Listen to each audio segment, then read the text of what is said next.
Another week and another bad one for Sir Keir Starmer's Labour government, which, in my view, flew in the face of public opinion when it refused to back calls for a public inquiry into the horrors of the child rape gangs, the so-called grooming gangs, the grooming and rape and sexual abuse of thousands of white girls, some boys in fact, many of whom were children, by gangs of mainly Pakistani origin men. Welcome back to A Piercing Politics.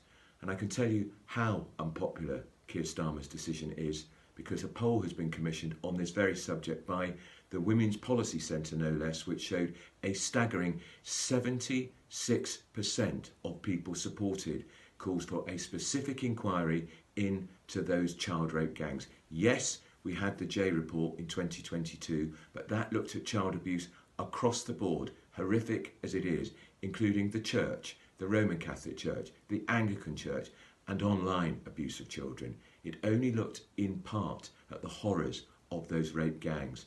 And I can tell you what also that poll showed, that 77% of people asked said if the person perpetrating the child rape is of dual nationality, the British nationality should be revoked and they should be deported immediately back to their own country. Well, in this case, it would be Pakistan, of course, because that's where most of these gangs, that's where the men mainly were from Pakistan or were of Pakistani heritage.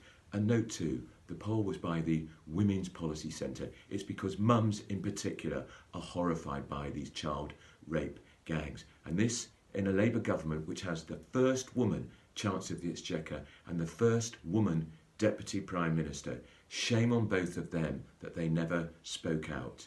And what of the Chancellor? We've seen this week long-term government borrowing rates soaring to a 30-year high. This could mean more tax rises or more swinging spending cuts.